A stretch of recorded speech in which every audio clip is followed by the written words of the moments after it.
E aí, gente, sejam bem-vindos a mais um episódio do Sim Pode Crer. Como vai, Will Carvalho? E aí, Pava? Você tá com frio hoje aí, hein? Tô com um friozinho diferente aqui, deixa eu diminuir o som do meu retorno aqui. Tô com um friozinho diferente, tá frio em São Paulo, né? Você tá com um friozinho? Então nós vamos esquentar Hoje isso vai aqui. pegar fogo o negócio. Hoje vai, aí né, eu tiro.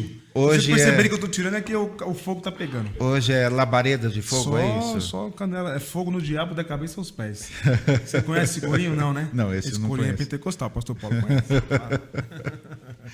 Sejam todos bem-vindos e já estamos aqui, já rimos bastante, já conversamos sobre várias coisas do nosso mundinho gospel. Prazer imenso receber hoje pastor Paulo Marcelo. Alegria minha, Pava, Will, prazer muito grande. Eu, como sabia que nós estaríamos aqui bem encostadinho do Allianz Parque, eu vim de verde e branco. Nossa! Que a Bíblia diz que o justo florescerá como a palmeira. Então eu falei, Pronto. Já, olha, ganhou a gente. já vamos sentar aqui, ó. Faz campanha só, nem precisa falar nada aí, porque, pô, com dois palmeirenses é covardia isso. Schallenberger é alemão? alemão, Schallenberger. Schallenberger, que legal, hein? Então vamos lá, vamos começar falando de coisa muito séria. Eu sei que o que vocês estão esperando aí. Calma, tá? Calma que tem uma pasta ali de 3 metros ali para a gente mostrar, só que não.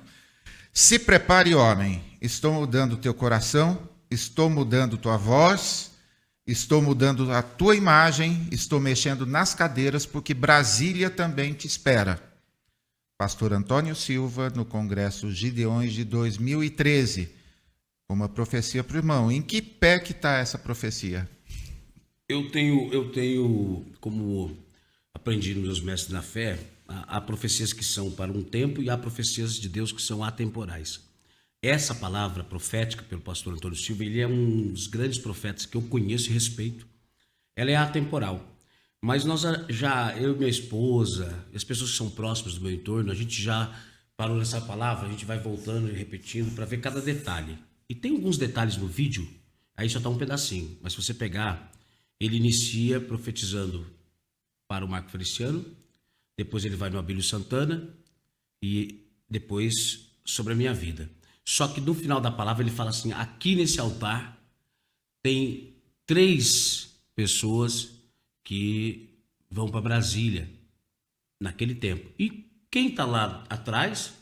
A ex-deputada Flor de Lis. E na hora que ele fala isso, ela faz assim. E ela não se elege em 2014. O Abílio perde também a eleição de 2014.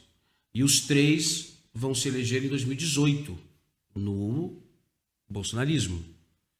E eu fiquei para trás. Aí, 2017 e 2018, eu passo um momento difícil na vida pessoal, minha. E aí começa uma transição. Deus fala comigo, usa uma pessoa lá na minha cidade, eu residia no sul, em Foz do Iguaçu, e era começo do ano, dia 2 ou 3, alguma coisa assim, tinha passado o Natal, Ano Novo, dia 7 de janeiro eu tomei uma decisão do nada, eu vou embora para São Paulo. E eu vim para cá. Então, depois começa esse processo do que Deus foi me direcionando a me posicionar e a fazer. E eu vejo algo lindo. Se eu vou, de repente, no bonde, nessa situação, talvez eu já estaria em Brasília, mas não debaixo dessa promessa. Eu fiquei o único que ficou, os outros Deus já cumpriu. O que eles fizeram com o que Deus deu é o problema deles. Agora, eu por isso que acredito todos os dias, quando eu acordo e quando vou descansar, ou quando eu vou orar, ou quando eu tenho essa palavra no meu coração. Lindo demais. Eu também já recebi uma palavra profética linda que eu imagino que de alguma forma se cumpriu. Pastor Marco Antônio Peixoto, da comunidade da Zona Sul, lá onde a Aline Barros vai. Pastor Marco, grande abraço. E com palavra profética e tudo, eu faço todas as críticas que sempre acho que devo fazer, né? Mas a palavra, ó, falou que eu seria conhecido em todo o país, que Deus estava me levantando como um jornalista para tal. Isso foi faz muito tempo. Estou na fé, rompendo em fé, estou rompendo em fé aqui. Por falar em Brasília, pastor, o senhor é amigo, e não esconde ninguém, do Marco Feliciano, desde o tempo em que o senhor tinha uma Variant dourada e ele tinha uma Brasília amarela. Sabia disso, Não cara? sabia disso. Mina, seus cabelos é da hora, olha só. Marco Feliciano tinha uma Brasília amarela. Em 2010, quando ele foi eleito pela primeira vez, ele tinha 638 mil reais de patrimônio. Hoje ele está com quase 5 milhões. Ele ensinou os segredos da prosperidade para o senhor ou não? Nesse período o senhor multiplicou por 8 aí o patrimônio ou não? O interessante é que tem mais, né? Porque o Eduardo Cunha, por exemplo, que era o presidente da Câmara naquele tempo, e ele é da Assembleia de Deus, Sim. e quem conduziu o golpe da presidente Dilma, Sim. ele aumentou 740% na Sim, cadeia. na cadeia. Esse pessoal muito, tudo cidadão de bem, né? Pessoal muito especial. Então, essa questão financeira, eu creio que está declarado, é responsabilidade de quem declara, né? Eu vou confessar para vocês, eu desde quando o presidente Lula não é mais presidente, a minha vida financeira não foi crescendo não, ela veio diminuindo. Eu creio que a partir do ano que vem as coisas vão melhorar. Saudade de um churrasquinho. Não, olha, a gente brinca nos nossos encontros assim, ó. Você escolheu o nicho progressista, ó. Só tem pobre, tá? Não tem o No cenário, né? dono de jatinho, dono de não sei o quê para fazer. Não, isso daí são todos os bolsonaristas lá, assim. Progressista não tem gente tão cheia de dinheiro. Will. É isso, dá uma boa tarde aqui para todo mundo que tá por aqui. Tem um pessoal dos nossos membros aqui, Tércio, Deise, Estevam, e a galera que vai assistir. Eu sei que depois o Ailson chega aí, o Roberto, a turma toda. E quero dizer ao senhor pastor, mais uma vez, obrigado por aceitar nosso convite e perguntar para o senhor o seguinte: o senhor é um pastor vinculado, representante dos evangélicos dentro do Partido dos Trabalhadores, e é um pastor pentecostal conhecido na Assembleia de Deus. Não é qualquer pastor, eu conheço, não é qualquer pastor que sobe no púlpito nos Gideões Missionários. Não é qualquer aventureiro. Tem que ter no mínimo pregado aí numas 1000 igrejas que antes de subir naquele púlpito ali. E aí eu tenho a te perguntar o seguinte: o senhor continua recebendo convites para pregar. Eu queria que o senhor contasse para a gente como é que tem sido essa relação. Infelizmente, a igreja tem se curvado ao bolsonarismo, ao Bolsonaro. A gente sabe, estamos lutando para resistir, né? Mas aí o senhor é declaradamente representando os evangélicos no Partido dos Trabalhadores, que é demonizado pela igreja e pelo bolsonarismo.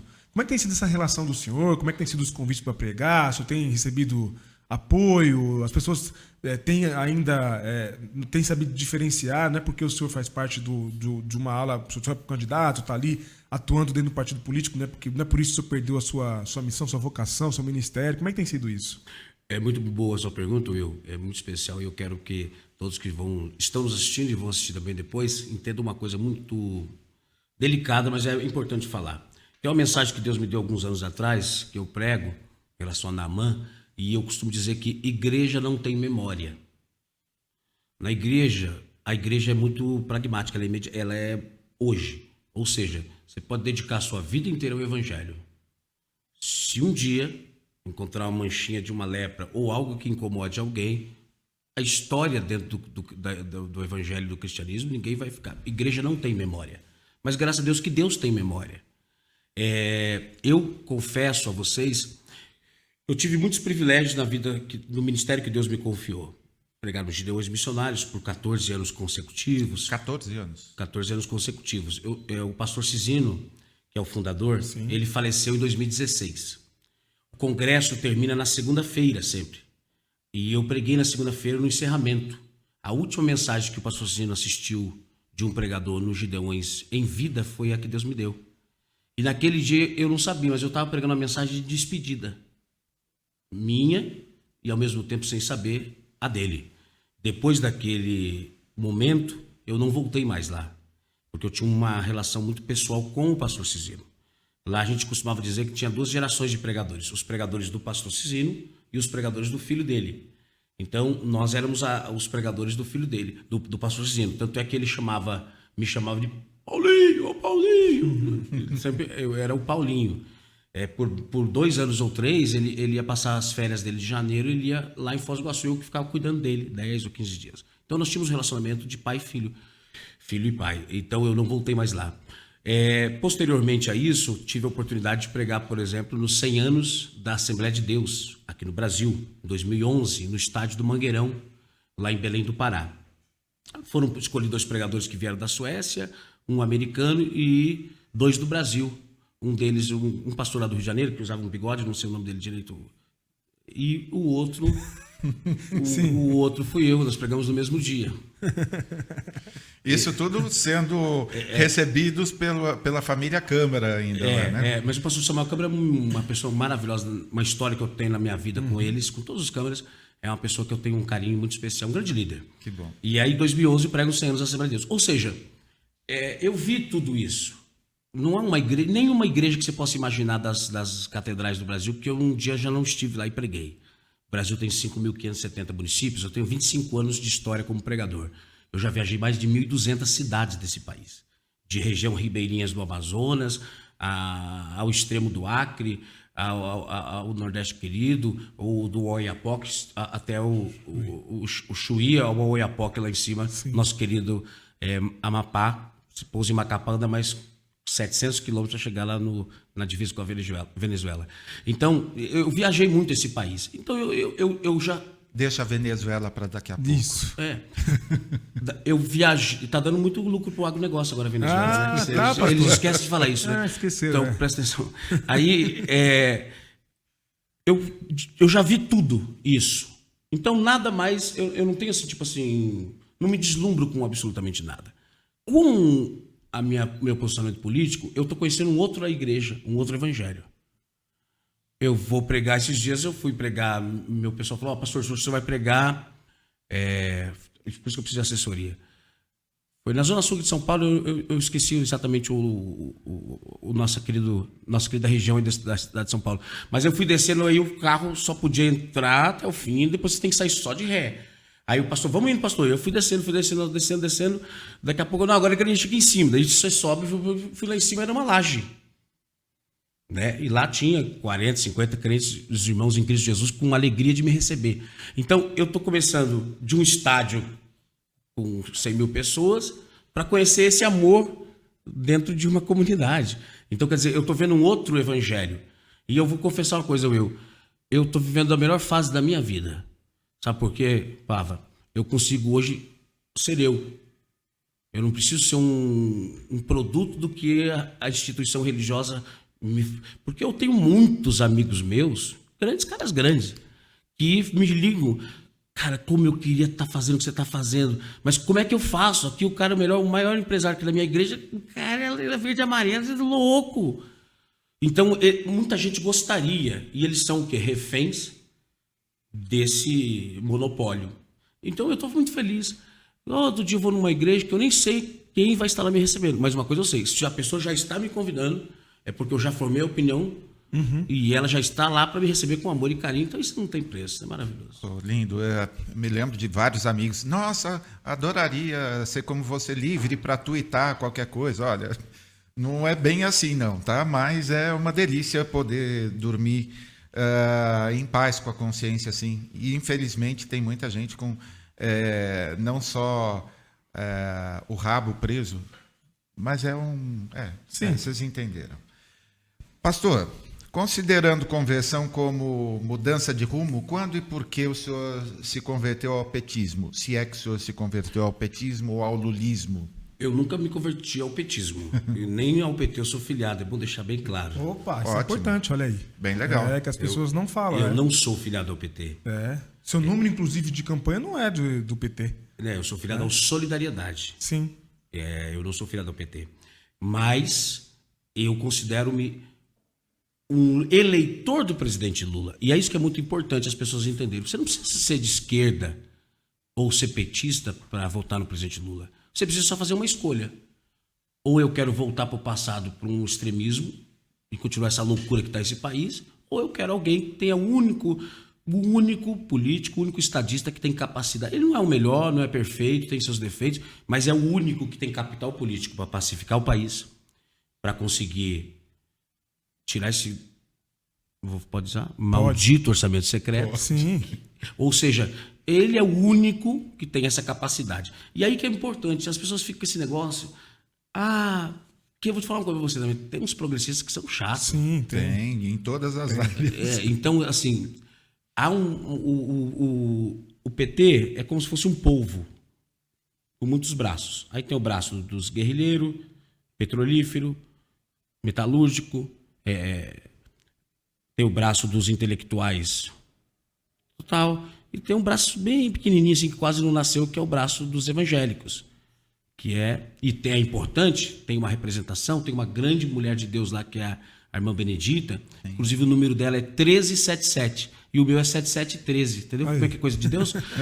Então, a irmã Benedita, que é uma grande mulher de Deus. Sim. Só que a irmã Benedita, constituinte, sozinha, não tem condições de fazer tudo isso. O PT tem 21 núcleos evangélicos e dentre os 27 estados ele tem 21 uma representação. Só que são núcleos, assim, com todo respeito e carinho, que falam somente para convertidos de esquerda. E por isso que eu gosto de dizer que a gente tem que entender que quem ama a democracia, quem está a favor de fazer alguma mudança e tirar esse malafaísmo e bolsonarismo da igreja, nós precisamos fazer o quê? Esquecer um pouquinho, ó, eu sou diferente do Paulo Marcelo, eu sou um pouco diferente do pastor Ed René, eu sou diferente do Ricardo Gondim, eu sou diferente...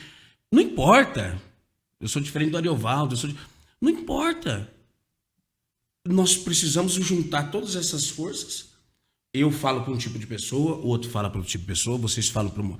Então, e vamos para cima de uma situação. O bolsonarismo fez isso. E é por isso que... E aí nós ficamos assim, dividindo entre nós. Uhum. Ficamos com picuinha, sim, besteira, vaidadezinhas pessoais. Porque...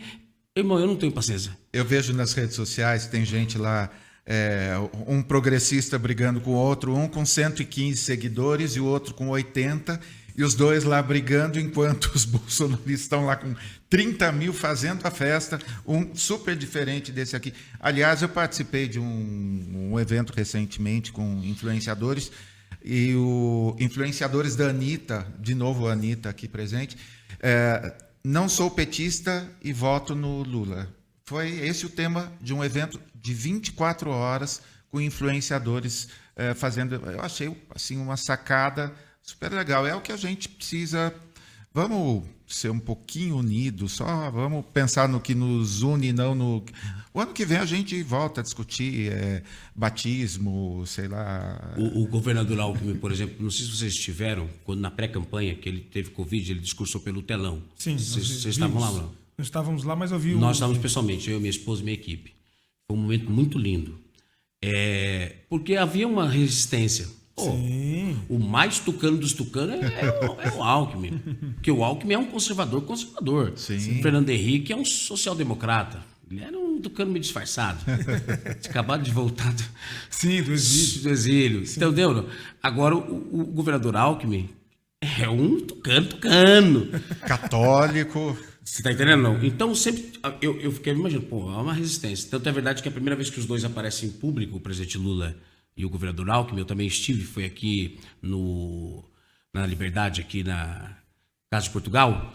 Quando o governador Alckmin vai discursar, o presidente Lula, tão inteligente que ele é, ele levanta e fica do lado dele, para que ninguém vaiasse. Porque com o Lula junto, ninguém vai vaiar. É igual quando, entendeu? Sim. A gente que é pregador, a gente já sabe que aprender essas coisas. Não, mas é claro. Parou do lado dele. Sim. Então o governador Alckmin, inclusive, até ele fica com a voz assim, no quarto Lula não saiu o Lula, né? Porque ele estava também tenso. Lá não. Quando ele discursa e quando ele usa uma frase, ele falou assim: não é os aliados que determinam a missão. É a missão quem vai determinar quem são os seus aliados. Então a missão é mais importante do que... Pô, que lindo. E aí aquele momento, no telão o pessoal levantou. Claro. Aí você vê, irmão, 10 mil petistas, Paulo, de Geraldo Tucano, Alckmin. Aí se eles conseguem fazer isso, quem sou eu vou ficar com essa picuinha? Sendo que hoje o segmento evangélico, o voto evangélico, pode definir tudo. E nós temos uma missão muito maior. Então ficarmos com coisinha, com... 45 dias, é isso? Não, 30. Menos de 40. 36 ontem, hoje 36, dia 2, hoje é 30. Nós estamos com 32 dias. Olha o confuso aqui, o de 32 dias aqui. ou 33. É isso? É isso. Pastor, você está falando sobre isso, eu estava lendo aqui o comentário do... aqui no chat. Eu já explico já para o pessoal, mas rapidamente. Inclusive, queremos agradecer aí o apoio que o senhor deu para a gente também, ajuda, né, independentemente do tamanho dela, para a gente trazer o Haddad aqui. Dizer que o senhor estava aqui, a gente viu o senhor, que o senhor foi embora muito rápido também, né? Mas eu também não tenho assim, correria, né? Sim. Mas eu fiz de coração, eu nem, assim, nós só nos conhecemos virtualmente, né? Sim. Mas pela causa, aí que eu quero entender. Você me chamou, Pava. Na hora, eu falei, eu só posso ajudar? Na hora. Por que não é importante o Haddad falar para os evangélicos? Sim. Então eu tentei fazer o máximo possível. Falei na hora com o Gilmar Tato, que é o secretário de comunicação do PT, que é um amigo meu, também candidato. Sim. E ele, na hora, ligou para a assessoria do Haddad e já intercedeu e deu tudo certo. Perfeito. E que eu ia falar o seguinte: o Haddad, naquele dia, inclusive, disse que ele perdeu a eleição. O senhor lembra disso? Nesse Perfeitamente. percentual dos evangélicos. E a matemática que ele deu, até ele falou de uma forma assim que é um pouco mais difícil de compreensão. Tem uma mais prática. Posso falar? Claro. Tá. Quando termina a eleição de 2018, o Datafolha, o pós-urna, o presidente Bolsonaro foi eleito com 58 milhões de votos. O Haddad teve 47 milhões alguma coisa. Ou seja, quase 11 milhões de diferença. O Bolsonaro teve 21 milhões de voto evangélico. 21 milhões. O Haddad teve 10 milhões e 800. A diferença. A diferença aí. Dos 10 para um para o outro, Tá o aí. voto evangélico. Tá aí. No início do ano, quando foi anunciado que o senhor auxiliaria a campanha do Lula, a Assembleia de Deus em Foz do Iguaçu, rapidamente, aliás, nessas horas, saem uns pronunciamentos assim, a toque de caixa, rapidamente anunciou que o senhor não fazia mais parte do ministério, e aqui em São Paulo, o pastor José Wellington Bezerra Costa, o Júnior, também emitiu nota, também com muita rapidez, informando que o senhor não pertence à denominação e não faz parte da convenção CGADB. Quando pelo menos 10 prefeitos denunciaram os pastores Gilmar Santos e Arilton Moura, do Ministério Cristo para Todos, um ramo da Assembleia de Deus em Goiânia, eu não me lembro nem... Você viu alguma nota emitida sobre... Nem pro pentecostal, nem pro O presbiteriano. pior que fizeram, só não postaram. Mas fizeram. Fizeram. Agora, eu acho interessante, se você observar a cronologia, vocês não sabem. Mas o pastor lá do Rio de Janeiro, aquele do bigode, Sim. ele postou no Twitter dele antes que a CGADB postasse. Como é que ele já tinha a carta? E ele postou ela sem assinatura do pastor José Wellington. Tá no Twitter dele, só entrar no Twitter dele, lá tá lá. Caramba.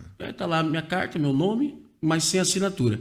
E a carta que veio da CIADEP, que é de Foz do Paraná, ela disse que eu estou desligado desde 2019. Só que em 2020, o meu pastor mandou vídeo para mim pedindo para ajudar o filho dele, que era candidato a vereador lá, e ele pedindo voto para mim aqui para vereador. Quer dizer, então como é que conseguiram a data retroativa? Assim, 20 eu estou na igreja, 21 eu estou na igreja, como é que agora tem 19 eu não estou? E aí arrumaram o artigo 95. Eu fui procurar no estatuto, foi criado também o artigo 95 aqueles dias. Então, quer dizer, Coisa, hein? foi bem legal, né?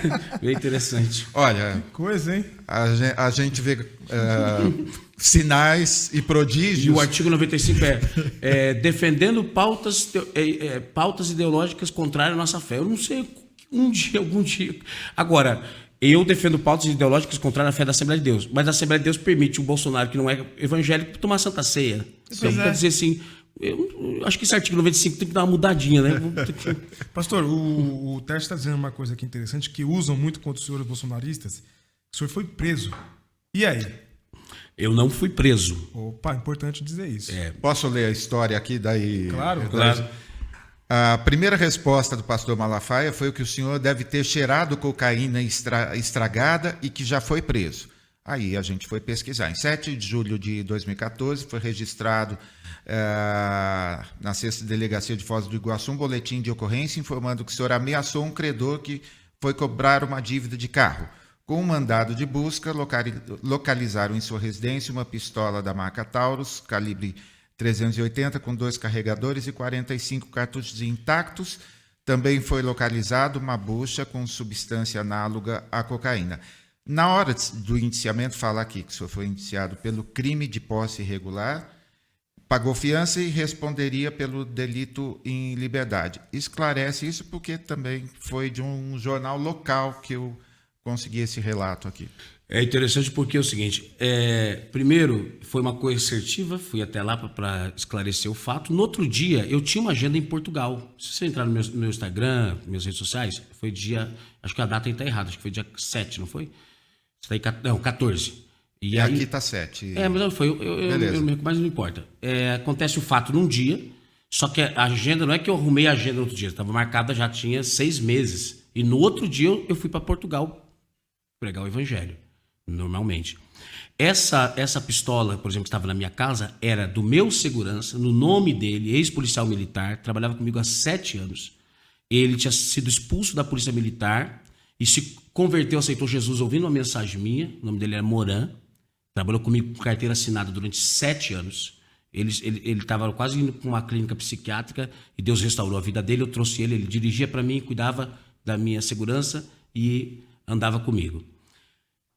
No processo, a tal dita substância não foi comprovada que era droga, nem aparece nos autos do processo. Sim, isso eu percebi. Não aparece nos autos do processo. Agora, eu tinha que perguntar para o pastor Silas Malafaia, que eu não sei a diferença. Se eu ver ou se chegar perto, eu não sei o que é que estragado, o que é que não está. Como é que ele sabe o que está estragado, o que é que não está. Eu não sei. Talvez ele conheça, Aliás, ele sabe qual que é Que é bom, tem um que é avião da ruim. FAB do Bolsonaro, talvez Pois ele é. sabe que, inclusive, estava lá pertinho deles na Europa, lá agora, talvez. Olha, ontem a Vera Magalhães desnudou o Bozo. E olha, o senhor, eu nunca vi o Malafaia digitar com tanto erro de português, de digitação desesperado. errada, assim, bateu um desespero que Mas eu não entendi. e ele confessou que estava me assistindo na minha live, né? Porque ele falou assim, na live, digitando, na live já disse que vai conseguir recurso para pagar o advogado. Diz para ele que o Zanin vai fazer para mim Aí. com pro bono, sem problema não, pode ver que processo. Agora, me explica uma coisa. 2014, o senhor tinha segurança, por quê? O senhor já estava aprontando alguma? Não. Foz do Iguaçu, por exemplo, é uma cidade fronteira. Em 2014, eu sairia candidato a deputado federal. Em 2014. Eu estava na pesquisa, eu tinha um projeto chamado Viva Paraná, uma cruzada que eu fazia com carreta de som, e eu sairia candidato. Nesse mesmo ano, a esposa do prefeito sairia também, no mesmo partido. E o que aconteceu? Faltava 10 dias para que eu lançasse minha campanha. E 10 dias antes teve essa coercitiva na minha casa. Então, aí vocês já tentam entender mais ou menos algumas coisas. Entendi, pastor. Entendi. Agora, o interessante é o seguinte, reviraram a minha vida, fuçaram a minha vida, porque quando eu me posicionei e apareci, fui para trás, para frente, para não sei o quê, para frente, para lá. Graças a Deus, é um único fato da minha história inteira, em 25 anos. Agora, eu tô aqui, eu sou candidato, acabei de passar na ficha limpa. Pergunta se o nome do Malafaia passa em ficha limpa para ser candidato. Olha, eu vi um vídeo... Agora, essa questão aí, esses bolsonaristas, interessante que em 2014, Pava, acontece esse fato, Will, na minha cidade, Foz do Iguaçu, na igreja que eu congreguei durante 20 anos, com o mesmo pastor, 20 anos na mesma igreja. Por que a Assembleia de Deus não fez carta me desligando nesse dia? Pois é verdade. Por que não teve nenhum problema? Por que eu continuei pregando nos judeus missionários da última hora? Sim. E naquela época não tinha problema nenhum, e agora eles vão ressuscitar uma situação que aconteceu em 2014. Por que não me desligaram e por que eu não parei de pregar no Camboriú? Porque na época eu peguei os fatos e esclareci. Então, os mesmos hipócritas que vão lá buscar uma situação dessa, por isso que eu disse no começo, igreja não tem memória. Agora, porque o Evangelho ensinou uma coisa. Eles nunca vão perguntar para onde você está indo. Eles só querem saber de onde você saiu. Porque cicatrizes não dizem para onde você vai. Diz o que você passou para chegar até aqui. Então, é por isso que tem que diferenciar. Porque Deus não está perguntando de onde você saiu. Jesus quer te falar, vem para onde eu quero te levar.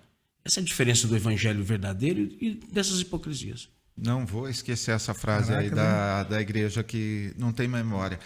Desde quando o senhor recebe assim, aquelas coisas...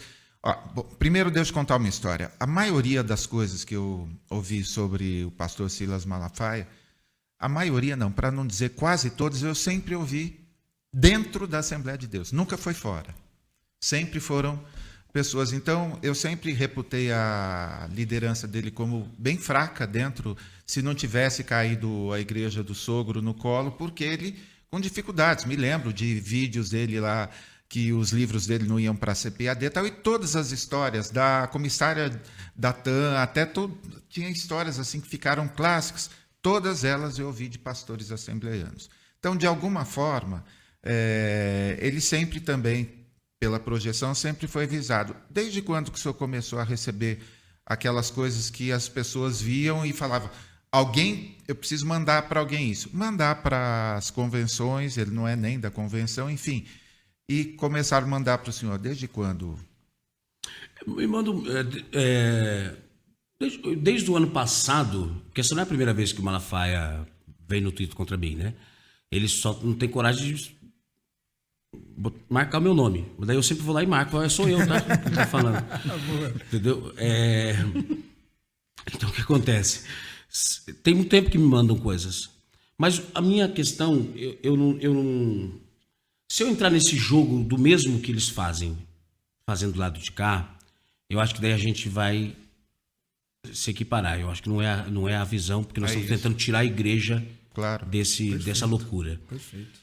Mas eu só entrei essa semana nessa situação quando ele fez aquele vídeo cachaceiro do presidente Lula. Não foi nem contra mim, mas quando ele fez aquilo subiu meu sangue. Rapaz, esse cabra tá precisando encontrar um sujeito homem para falar com ele. Aí eu não aguentei. E eu me mando sempre essas coisas dele. Pastores dentro da DVEC que me mandou. Obreiro dele, dentro dele, tá lá na reunião de obreiro, me mandou. Então eu me mando sempre, tem muita coisa que me mandando. Aí aquele dia eu dei uma, porque eu achei, passou os limites, é muito desumano, é muito baixo, é muito pequeno, é muito vulgar. Se ele fosse pastor Silas, só fala da adega que o senhor tem lá, que todo mundo sabe. Quer bancar de... O senhor foi lá em Portugal agora também, quer estar de hipócrita, irmão. Pô, Noé que é Noé, Deus olhou do céu para a terra e falou assim, vou destruir a terra. Aí a graça falou, mas tem um justo lá. Falei, quem? Noé. Então preserva ele. Ficou doido, ficou 100 anos pregando a mesma mensagem, vai chover, constrói a arca. Né? Preserva uma nova geração. Primeira coisa, 40 dias da arca, sai da arca, a primeira coisa que ele faz, planta uma vinho. Pra beber, é isso aí. Aliás, vou confessar um dos meus desejos nada secretos, porque já era secreto, mas agora estou confessando. Imagina a gente gravando um podcast e depois tomar uma cachaçinha com Lula. Cara, eu acho que ia ser assim, o máximo. Assim, eu acabei de ganhar uma Maria Isabel não é nenhuma diaconisa da igreja. Maria Isabel é uma cachaça de Paraty, artesanal. Sim. Muito legal. É esse o problema? Mas o problema, mas a questão não é só essa. A questão é, tipo assim, um representante do evangelho usar uma forma dessa. Então, quer dizer, para ele, eu uso um negócio estragado, o Lula é cachaceiro, o outro é não sei o quê. Ele é psicólogo. E na psicologia, não sei se ele leu nesse tempo, talvez estudou por cartilha, por correspondência, mas na psicologia se ensina uma coisa. Tudo que você é muito contra, tudo que você grita, persegue, aquele ponto é exatamente o que você tem dentro de você. É um sentimento reprimido. Você luta, e ele, homofóbico e contra o AA. Então eu precisava pegar e saber por que ele tem tanta questão em relação a isso dentro da vida dele. É o abismo de Nietzsche, mas ele não saberia nem soletrar a palavra desse filho de pastor, então vamos deixar quieto. Vamos explicar só um pouquinho como que funciona essa história. Pastores na folha de pagamento, pastores e esposa de pastor, alguma coisa? Esposa de faxineiro. Esposa também, de faxineiro. Com todo respeito ao irmão que trabalha, sim, nada em detrimento ao trabalho dele, que é digno. Agora tem que saber se esse valor da esposa do faxineiro está chegando para ele, para a família dele. Porque é R$8.000, né? Então, vamos pensar assim. Então, se o pastor recebe, e ele ficou bravo que ele falou, eu não preciso disso porque eu pago super bem. E o pior é que eu só denunciei 3 nomeações, ele falou que tem 5. Ele respondeu 5. Eu descobri essas outras 2, pastor Malafaia, que o senhor está tão... Falou, o senhor, além de confessar, o senhor aumentou o BO para o senhor mesmo. Então... Isso porque ele não chegou nos de Curitiba ainda, né? Que a distância é um pouquinho maior, né? esposo de pastor de Curitiba, e pastor de Curitiba que recebe lá do Samuel no Rio de Janeiro, né? Não, mas daí recebe da companhia de saneamento do Rio de Janeiro, que é o pior, que deveria estar trabalhando todo dia e mora em Curitiba há 3 anos. Então, olha, a gente tem 2 possibilidades. Rachadinha, ou seja, esse dinheiro está voltando para alguém, e a gente conhece uma família que é muito fera nisso daí, comprou um monte de imóveis com isso. Ou então, alguma coisa de errado, porque está recebendo aqui, está recebendo da igreja, funcionário fantasma. Nomeação de um parlamentar é uma coisa que no Brasil é uma coisa normal, né? Agora, é nomeado, presta um serviço para o gabinete do deputado, ou para o vereador, ou para o deputado estadual, não tem problema nenhum. Tá me entendendo? Você é nomeado, mas você tem um trabalho no gabinete. Ok. Ponto. Então, se tem esses pastores, tem algum tipo de trabalho lá, normal. Só que não conseguiram provar isso. Até porque quem mandou as fotos, os horários que o pastor fica plantonista na igreja, o tempo todo. O outro... Então...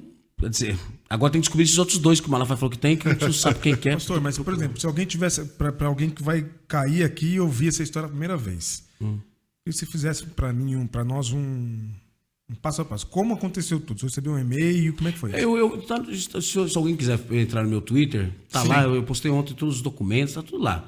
O cronograma é uma denúncia de uma pessoa anônima, eu li o e-mail que a pessoa me mandou, você também deve ter lido. Sim. Os documentos que ela me mandou, as fotos que mandou, eu só fiz o...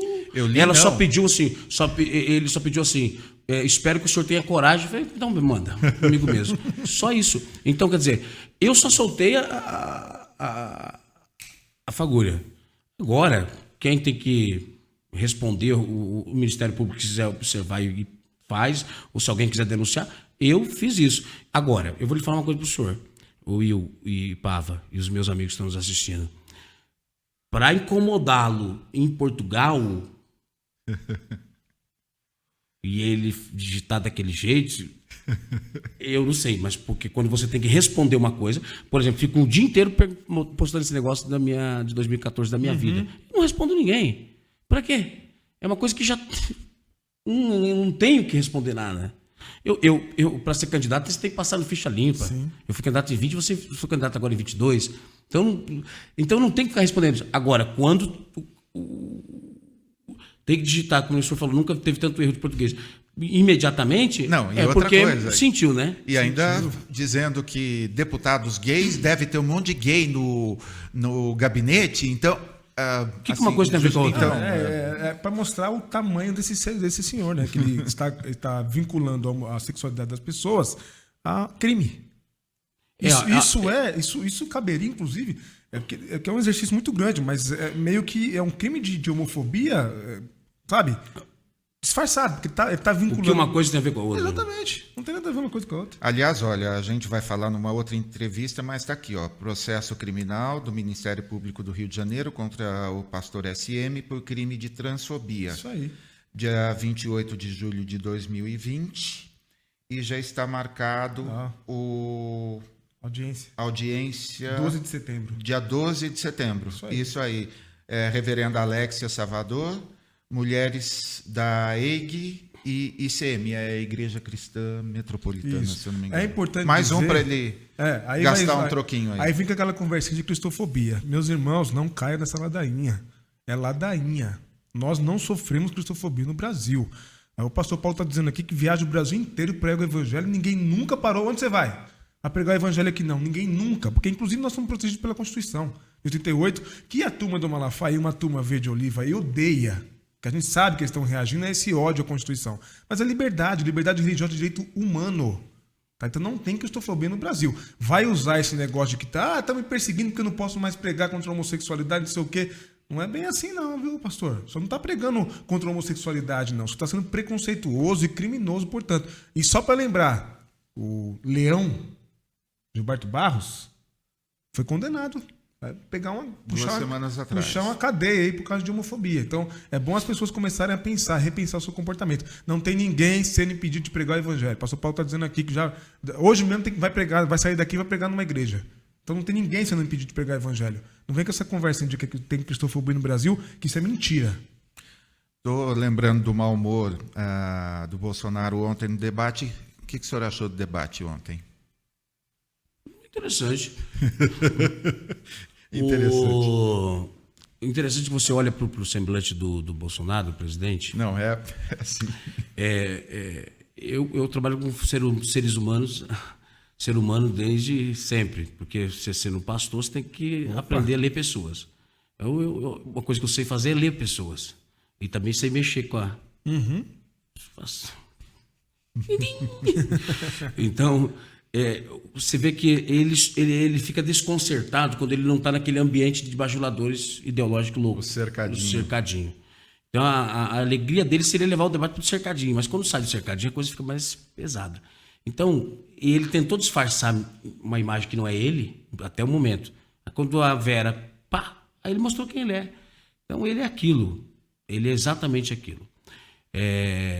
Houve ali uma situação que eu acho que foi tipo assim, sabe aquele jogo Camarões contra o Brasil, e Camarões consegue. Então, quem não tinha voto, ele conseguiu aparecer mais do que os dois, o presidente Lula e o futuro ex-presidente Bolsonaro.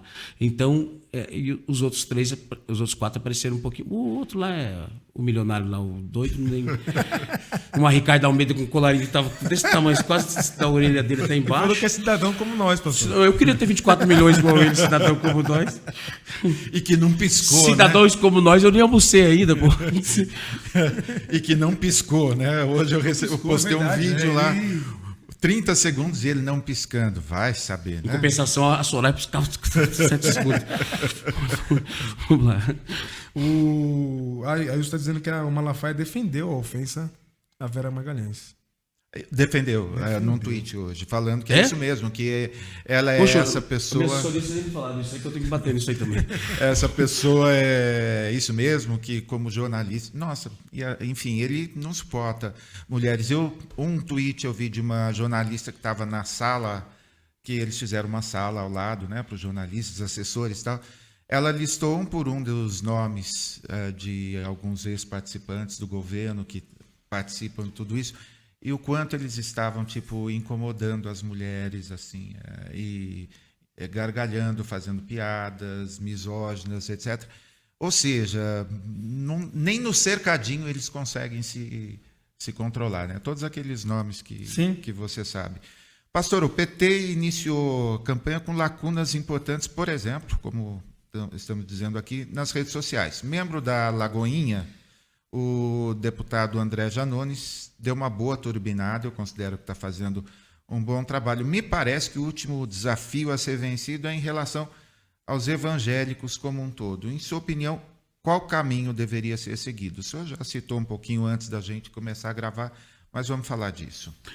Nos últimos dias, está tendo assim, uma grande mobilização da campanha para tentar reverter essa vira-voto, né? Me chamaram tem mais ou menos uns 20 dias, eu creio, não sei exatamente a data, coordenação da campanha em Brasília, do presidente, e criou-se uma ideia lá de cada um dos 7 partidos aliados, esses 7, depois veio mais 3, agora mais desses 7, cada partido escolheu um representante evangélico para ser um representante, a Benedita, por exemplo, no PT, o Henrique Vieira, que está no PSOL, eu no Solidariedade, tal. Para dar ideias e tal. Nós começamos a mandar ideias, pensamentos, tal, porque nós poderíamos fazer. Quando aconteceu a situação da fake news, fechamento de igreja, depois a primeira-dama lá, o negócio da pipoca, e naquele dia mesmo, por exemplo, eu entrei em contato com o governador Alckmin, depois ele me retornou, e eu passei algumas ideias, dentre elas, do presidente fazer uma live, eu chamei de live, e agora ele disse que ele usou a palavra debate. Né? Uhum. Mas eu sugeri para eles uma live e a presença do presidente em um culto pentecostal.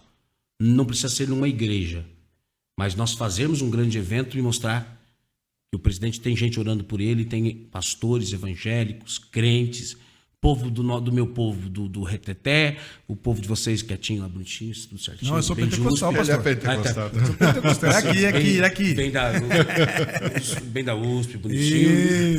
Nós também. Nós é do fogo, Ou seja, botar todo mundo e mostrar que o presidente tem esse porque na cabeça deles não tem ninguém do lado de cá. E eu falo uma coisa para vocês, meus irmãos.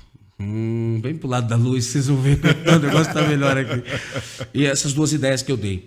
E também houve agora a iniciativa, vocês viram, o Restitui Brasil. Sim. Que as 12 redes sociais foram... o TSE tomou noção, ou seja, estão na campanha, podem ser impulsionadas pela campanha. E também está sendo, não sei se vocês observaram, mas no YouTube, muitas inserções daquele vídeo do presidente de 2003. Né? É livre, direito de sim. Se vocês As observarem respostas são aquele vídeo do presidente Lula, daquela edição, eu não sou o único, né? Mas eu tenho nas minhas redes desde 2021 que eu faço menção sempre daquele vídeo. Inclusive, não sei se vocês viram no meu canal do YouTube, eu fui fazer um vídeo na frente também lá da Assembleia de Deus, quando eles falaram que estava proibido o presidente entrar. Eu fui lá com a minha equipe, fizemos um vídeo. Lá na frente eu falei assim, essa igreja que dizia que o presidente Lula ia fechá-la, é ela que está fechando agora para o presidente entrar. Então, quer dizer, o contraponto. É um trabalho praticamente jornalístico, gente. Exatamente. Porque é isso que precisa... Como que a imprensa é a vista do povo. Então, olha, a gente no meio evangélico anda com presbiopia, com astigmatismo e a miopia já parece que já veio de fábrica. Aí, né? Até Jesus, o único milagre que ele fez que precisou de um recall foi quando o cego estava vendo as pessoas como árvores, né? Então, muita oração para expulsar essa casta. Uma pergunta bacana aqui do Ailson no chat, nosso membro aqui do canal, apoiador, disse o seguinte: mas crente, ainda mais sendo pastor pentecostal, pode ser de esquerda, pastor? Surgiu essa também, né? Pode, porque eu sou, mas poder perguntar também para... Mas o Ailson é dos nossos. Podia perguntar para o pastor Martin Luther King, Billy Graham. Billy Graham era democrata ou republicano? Democrata. Pega os presidentes que ele era conselheiro, eram de esquerda. Ou seja, o que nesses dias aquele menino, o tal do Valadão, né? Isso, fugiu lá para os Estados Unidos. Ele falou assim que aqui no Brasil, tempo de esquerda, não sei o quê. Só que no tempo de esquerda aqui no Brasil, ele fazia show todo dia, andava de jatinho. Bolsonaro ganhou, ele quebrou e foi morar nos Estados Unidos. Quer dizer, então, não conseguiu nem reeleger Trump lá. Eu fico opinando aqui. Pode ser de esquerda, eu vou te explicar por quê. Jesus, eu sou, na teologia, como um teólogo, eu sou um pastor dentro de uma teologia conservadora bíblica. Mas essa mesma Bíblia, que tem uma teologia conservadora no sentido das pautas que já sabe, não precisa nomenclaturar, esta mesma Bíblia tem pautas que são especificamente de esquerda e de progressista. Compaixão, cuidar do órfão e da viúva, cuidar do pobre, das minorias e dos fragilizados, e assim por diante. Quem era Jesus? Jesus andava nas terras áridas da Palestina e havia o mesmo preconceito. O judeu não se dá com o samaritano. Falou, ô Jesus, aqui não desce para essa esquerda aqui, que está Samaria, essa esquerda aqui. Tá... Então é aqui mesmo que eu quero entrar. E Jesus esteve na cruz com dois ladrões, um à esquerda e um à direita. Ele deu oportunidade para os dois aceitarem Jesus e converter. Agora, a Bíblia não diz qual dos dois que foi para o céu e qual que foi... Tem que saber se é o da direita ou da esquerda. Lá no céu a gente vai saber. Aí alguém pergunta, e quem era Barrabás? Barrabás era o Centrão, né? Que o Centrão fica lá, na hora de morrer, ele fala, não, deixa eu pular fora da cruz, fico aqui esperando o que sobrar, eu fico ano que vem, eu tô junto. Que Barrabás já tá na cruz do meio, então... Barrabás é o Centrão, falou, na hora de morrer mesmo, pula fora, esperando que vem, quem estiver lá, a gente tá junto. O senhor é um parlamentar, e como... desculpe minha ignorância, já foi eleito alguma vez como parlamentar? Não, eu sou candidato. Eu estou esperando aquela profecia do começo do podcast. Não sei se você estava aqui. Verdade. Boa. Mas o senhor como parlamentar, então. Já vou dizer que como parlamentar. Jesus, agora o Antônio Silva, agora também tem o profeta Will, Senhor. Agora eu vou levar isso comigo. Mas como é que a gente faz para lidar com o Centrão, hein? Mas agora tem o Centrão da Bíblia também, né? Esse que é o pior, né? Então pior ainda. O Centrão, como o presidente Lula ensinou muito bem, o Centrão é um aglomerado de cooperativas partidárias. E eu acho muito interessante isso, quem está nos assistindo, evangélico, crente, servo de Jesus, que fica aquele negócio, aquelas ignorâncias. Ex-presidiário, ex-presidiário, ex-presidiário, ex-presidiário. O dono do PL é o senhor Valdemar da Costa Neto, pastor. Os irmãos evangélicos, queridos, crentes em Jesus, que foram manipulados por esse pessoal, preste bem atenção. Pesquisa, filhos, o partido do vice-presidente do Brasil, na primeira eleição do presidente Lula e na segunda do presidente Lula, é o partido do Bolsonaro, pastorzinhos. O PL. Sim. Ou seja, as pessoas não... E Jesus é uma coisa, Jesus tem um sentimento com presidiários, não sei se você já percebeu. José é ex-presidiário, Jeremias é ex-presidiário, Paulo é ex-presidiário, João Batista é ex-presidiário, Jesus é ex-presidiário, Pedro é ex-presidiário. Então... Moisés escapou, né? Então, quer dizer assim... Moisés fugiu. Mas é assim, o Brasil precisa, para vencer o Centrão, sabe o que precisa fazer? Eleger os 513 deputados, porque veio esse congresso, desse último congresso, é o pior congresso da história do Brasil. Essa bancada evangélica, são 114 deputados evangélicos, ela se elege para defender pautas de costume. Entre projeto de lei, tal, nesses últimos 3 anos e meio, foi 4.768 projetos de lei que foi para Brasília, que foram tentados. Alguns passaram, outros não. 32% de pautas econômicas, 20 e poucos por cento de pautas de projetos de lei normais, no sentido da questão para o governo poder continuar administrando seu país, e só 0,17% de pautas de costume. Então, é uma bancada que se elege, família, mas não estão interessados nenhum. Votam pelo Centrão. A bancada evangélica, 114 deputados, votaram a favor de homeschooling. O que é? E a igreja... Nossa, homeschooling. O que é o homeschooling? É um projeto racista que começou nos Estados Unidos. O pai de família branca não queria que o filho estudasse numa escola que tinha negro. Então se aprovou o homeschooling. As crianças ficaram 2 anos em casa com a pandemia e os irmãos crentes comemorando o homeschooling. Tem gente que precisa mandar o filho para o colégio para poder comer a merenda. É uma forma maior ainda de termos uma diferença de classes no Brasil. 2% da população brasileira é dono de 46% da riqueza do país. É uma desigualdade social e econômica absurda. Tem um rapaz que é maravilhoso lá, o olho de 24 milhões, mas tem 33 milhões de pessoas passando fome, que Bolsonaro disse que não existe. Ele não existe porque ele só fica no cercadinho. Por que ele só chega na cidade 11 da manhã ou 3 da tarde? Já percebeu? Pergunta por quê. Por quê, pastor? Porque só vai os donos de empresa poder os todos bonitinhos, branquinhos, igual. Você já percebeu? Sim. Vê, chega às 6 da tarde que o trabalhador sai da rua, vê se. Tem estratégia aí, né? O senhor pretende se eleger pensando em quais projetos? O que o senhor tem assim como projeto? Assim, além de plataforma. Ser plataforma, só plataforma. Vamos falar dela. Trouxe... Temos material. Eu tive uma ideia, assim, Deus me deu. Claro que ainda você vai ter que ir evoluindo, né? Mas eu tenho aqui, por exemplo, se você quiser só dar uma palhinha, em vez de a gente falar para a igreja de questões, todo mundo, essas cortinas de fumaça, falar do que realmente importa. E aí eu tenho algumas diretrizes nas quais eu quero tentar trabalhar. Por exemplo, uma das coisas que eu estou tentando fazer, assim, um resumo, é essas milhares e milhares e centenas de milhares de pequenas igrejas que o pastor não consegue nem um CNPJ, porque não tem um extintor lá dentro para fazer uma vistoria, o pastor que não consegue ter um acesso a um crédito para que a igreja dele... Só que esses pastores com essas pequenas igrejas que estão espalhadas em todas as regiões, não só aqui no estado de São Paulo, mas no Brasil todo, esses pastores fazem muitas vezes o que o Estado não pode fazer.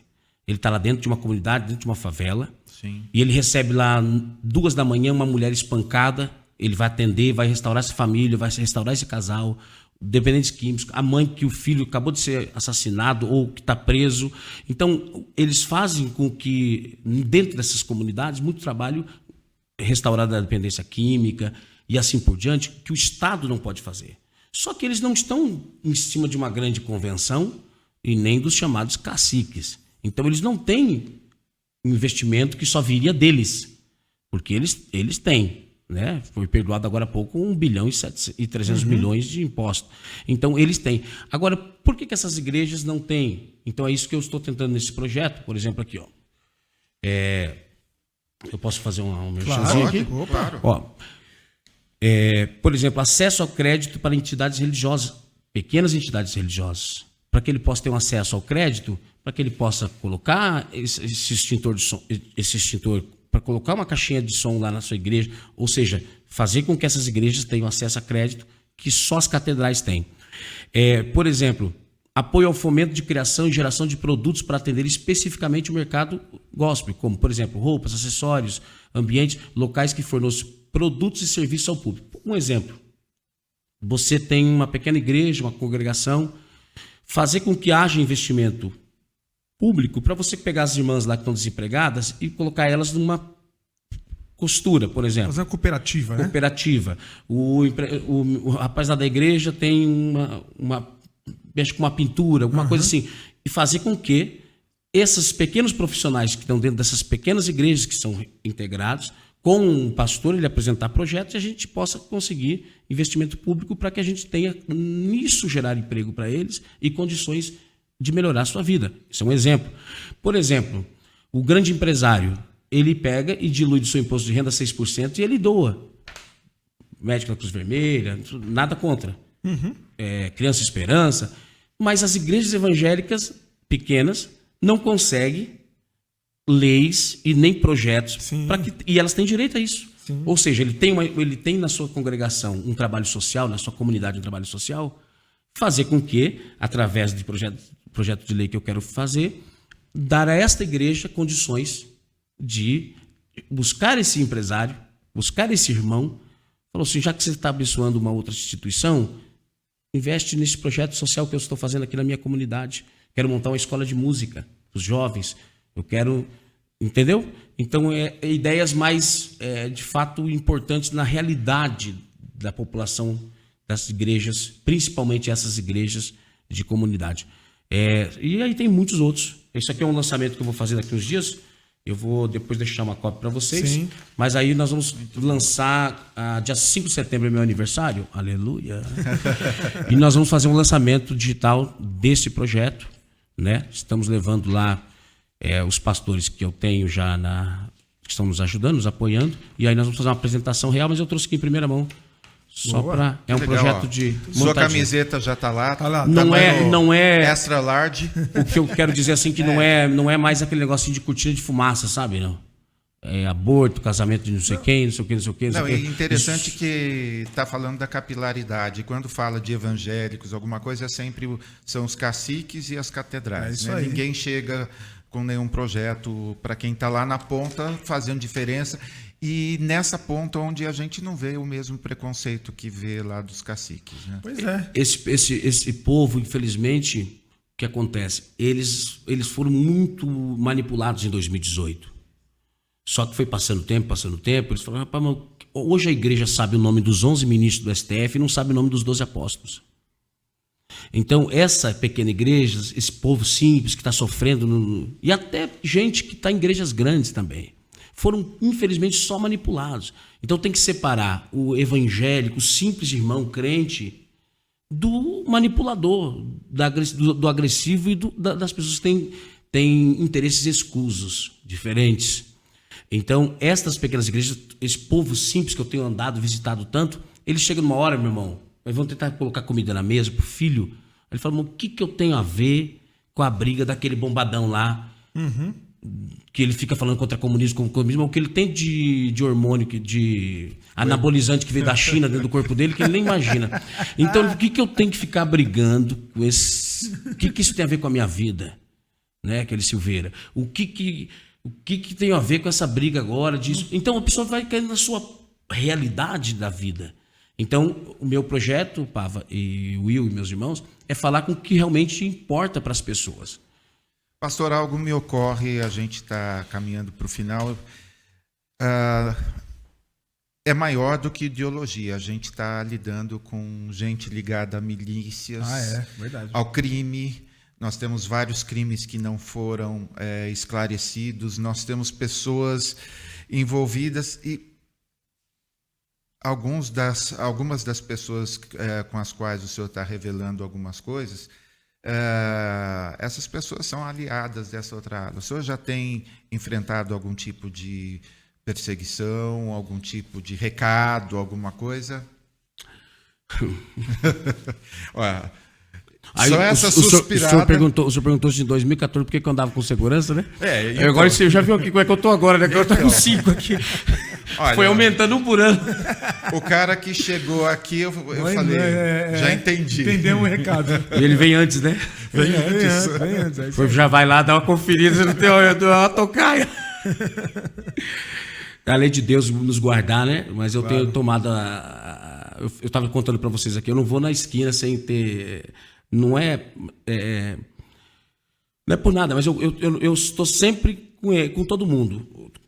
Minha esposa, eu vim aqui há pouco tempo assistir o podcast com o governador Haddad, né? Eu vim com minha esposa é 24 horas, eu não vou nem na esquina, nem no mercado, nem buscar meu cachorrinho no pet shop sem estar com ela. Mas com tudo isso, eu também tenho que agora, não diria infelizmente, mas eu diria assim, ter a alegria de ter essas pessoas que realmente acreditam em mim. Não é nem condições minhas pessoais. Há pessoas que estão tão preocupadas comigo que fizeram como que eu posso fazer? Precaveram e me ajudaram a ter essas pessoas que me auxiliam hoje todo dia. Eu também não teria nem condições de ter todos comigo, mas tem pessoas também que são anônimas, né? Mas que têm acreditado no meu projeto e que fazem essa forma de investimento e tudo mais para me ajudar a me cuidar. Mas teve não exatamente ameaça, mas teve uns caras falando... Foi um primeiro momento assim, que eu estou entendendo que esses próximos 30 dias vai ser bem pesado. Porque como as pessoas não me veem quase assim abertamente, só mesmo eu chego para pregar e vou. Mas sábado eu tive um fato muito triste, eu até comentei com vocês aqui antes, estava indo pregar aqui em Paulínia, interior de São Paulo. Nós paramos aí na Bandeirantes para tomar um café e tal. E nós estávamos em 3 carros, né? E no momento ele tinha uma loja de sapato. Eu falei, vou lá comprar um sapatinho ali. E tal. Eu falei assim, rapaz, faz tanto tempo que eu não compro sapato, desde o tempo de Lula, então vou tentar ver se consigo pagar um ali parcelado. Aí fui comprar um sapato ali. E quando eu tô saindo, eu falei assim pro meu menino, que é o pastor João aqui, esse que você falou. Sim. Dá medo até de olhar, né? Nossa. Aí eu falei assim, João, vai lá e fala com a minha esposa. Vem de nós, Daniel Silveira. Que eu já vou estar aqui na loja de sapatos. Quando ele saiu um pouquinho, estava tendo, bem naquele momento, tinha mais ou menos uns 20 ou 25 pastores da Assembleia de Deus do Belém, que estavam em uma reunião, convenção, e eles já tinham me reconhecido, eu não tinha visto eles. Quando o João saiu, eles vieram. Aí um empurrou assim, o outro começou, esse aqui é aquela desgraça, esse aqui é não sei o que, começaram a falar, e eu fui saindo para não... Claro, né? Sozinho, além disso, para não me contaminar, porque é tudo que eles queriam que eu reagisse, né? Uhum. Iam fazer a festa com vídeo. E é coisa que eu não vou fazer, claro. Porque não é até meu perfil. E aí eu fui saindo. Mas, tipo assim, é isso que assim, eu fiquei saindo de lá, eu fiquei pensando, o que fizeram com a igreja? Como conseguiram injetar na mente da igreja isso? Então é uma coisa absurda. Mas vamos continuar. Eu peço a Deus aí para os irmãos que estão nos assistindo, que simpatizam pela causa, ore por nós e nos ajude. Até, Pava, eu pedi para vocês dois, que tem uma grande influência no Twitter, me ajudar lá também, porque os vídeos que eu faço informativos, negócio de fake news, fechamento de igreja, você viu que eu faço com esclarecimento? Claro. Então, ajudar também a viralizar tudo isso. Por quê? Porque é uma forma... A fake news, fechamento de igreja, ela atingiu 142 milhões de tweets. Você viu? Na semana. Sim. Então, essa extrema-direita, ela consegue fazer isso, viraliza tudo. E nós ficamos ali, briguinha, picuinha, um brigando por causa de Ciro, outro brigando por causa de Lula, outro brigando... Irmão, nós temos algo muito mais importante para fazer, que é vencer esse fascismo. E nós precisamos nos unir. E é por isso que eu quero agradecer a vocês. Boa, lindo, pastor. Que lindo. Boa. Pastor, só te agradecer. Eu que agradeço. É pregador dos bons, já pude perceber aqui que é pregador dos bons. Eu sou pregador. Meu Deus do céu! Olha ali o que está acontecendo. Deus abençoe o senhor, que o senhor continue lutando aí com muita força. Quero agradecer a todos. Família. Eu quero mais uma vez agradecer a todos. Posso deixar um recadinho aqui? Claro. Ó, irmãos, bonitão. O bonitão é o Lula? Claro, claro. Ó, até porque é o seguinte, ó, o ombro dele sempre é na frente, né? Boa, boa. Deus abençoe a todos. Obrigado. 7713, Salmo 77, versículo 13, ou Cântico 13, a parte B. Que Deus é tão grande como o nosso Deus. Quando o partido falou assim, escolha um número, você tem de 77 a 00 até 77, sei o que eu falei, 7713, filho. É 13 Lula, 7713, pastor Paulo Marcelo, pastor de Lula. Boa. Deus abençoe. Muitíssimo obrigado, pastor. Deus o guarde de todo o mal que está espalhado pelo país e espero que a gente ainda tenha vitórias para celebrar. E começamos lá com uma profecia, o início do papo foi com uma profecia que venham grandes conquistas e que o Senhor seja usado para derrubar alguns gigantes que estão fazendo barulho, mas com pedrinhas a gente vai acertar bem no meio da testa deles. Deus abençoe. Deus abençoe, pastor. Obrigado. E você continua com a gente, que tem um montão de Boa. entrevistas Avisar o legais. pessoal que está assistindo a gente aqui daqui a pouquinho, começamos a live com a Marina. Só explicar para o Estevão. Estevão, você quando é membro, em primeiro lugar, muito obrigado por apoiar a gente, por chegar junto. O Estevão é novo, acabou de chegar, sendo membro aqui da gente. Já viu esse papo exclusivamente? Você também, Ed? Pô, aí, meu Deus, mas... Ó a turma. A turma aqui ajudando e apoiando a gente, até o povo da técnica, ó, é isso aí. E você vai ter alguns benefícios, entre eles, Estevão, entre os benefícios está aqui, ó, poder assistir as nossas gravações, porque isso aqui é uma gravação, vai ao ar daqui a pouco, às 20 horas, para o público em geral, que nós fazemos esse papo aqui com o pastor Paulo, mas quem é membro acompanhou agora, ó, tá aqui, a turma tá aqui, ó, tem gente da Itália, mandar um abraço para a Dula da Itália, obrigado aí pela audiência, um abraço, Terço, Ailson, a Deise está por aqui, é isso. E aí o Estevão. E mais gente que daqui a pouco, até por causa do horário de trabalho, né? Vai chegar. É isso. Muito obrigado. Valeu, Beijo, gente. Valeu. Até mais.